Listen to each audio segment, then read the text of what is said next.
Lots of data this week, guys. Central banks, Fed, BOJ. I believe there's another central bank meeting as well. So if you held the euro overnight to today, you had a good day. I took profits last night in euro, took profits in the dollar. Didn't get it all, but a profit's a profit if you stuck with it. Um, you could stay with the euro if you want. I want to make the case for the possibility that we don't break out here. And the breakout's going to happen on closes, say, over 98.30, filling this gap. So this could still be a bear market rally. This low still bothers me on the RSI that we bottomed on a confirmed low. And this could just be a reaction to the sell-off we had over the last week or so. Euro's a weak sister. So from here on, I think we have a pretty important turn in euro pound.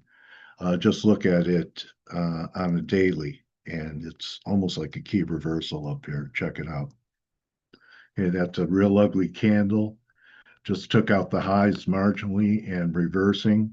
So this could be drive two. I wouldn't fight this for a while. So what I did is to fade the dollar strength right now, I went with cable. Okay.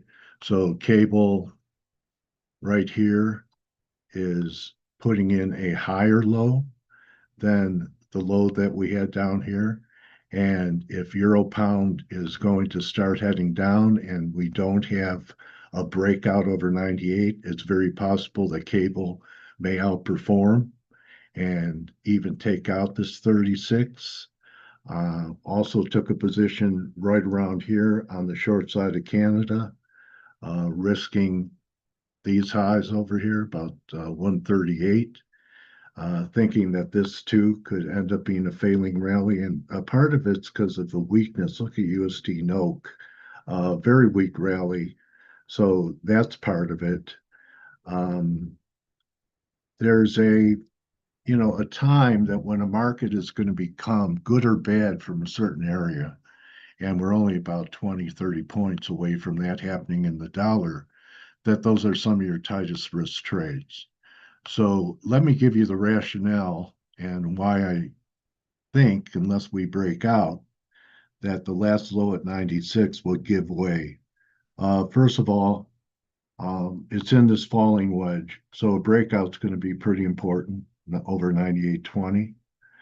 But we had our first divergence here. It was just a shade under 30, but because of the work we did on this rally and then a pullback and then another rally, we could actually trade down towards the low 95s, mid 94s, and still have the divergence on the daily.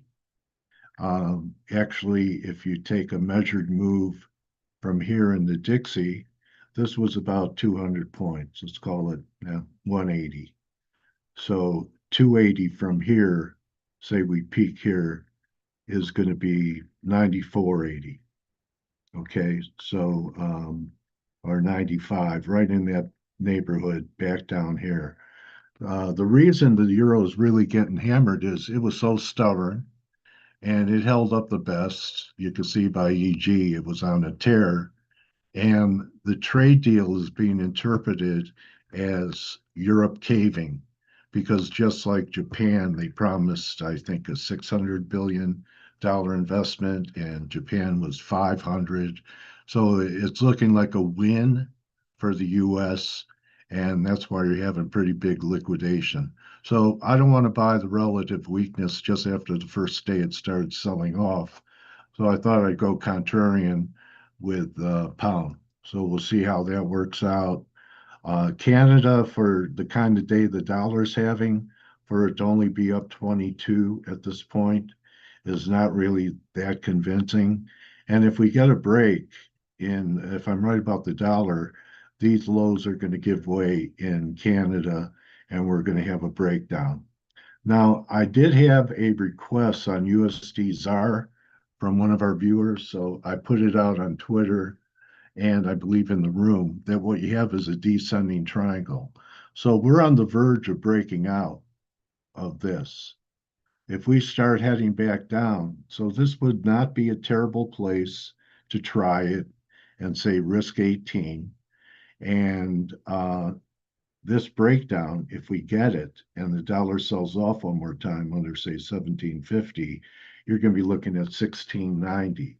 Now, descending triangle should happen at tops, and this is happening after a big break, but I have to treat it on the 4 hour, treat what I see. So you see, here we are, and we're threatening to turn higher.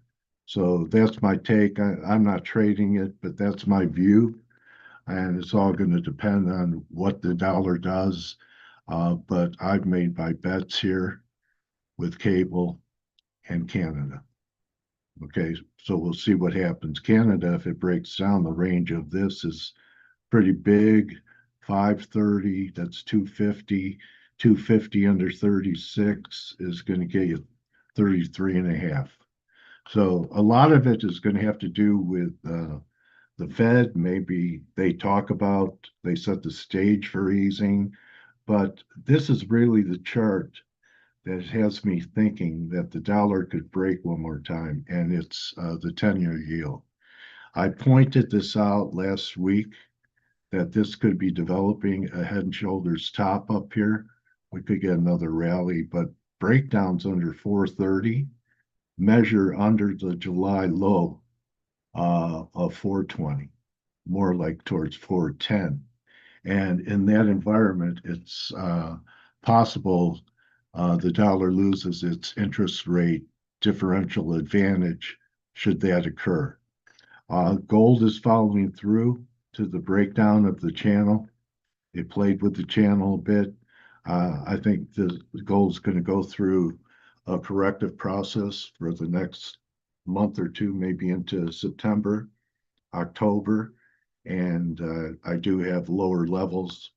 I still think that under 3,000 is a possibility.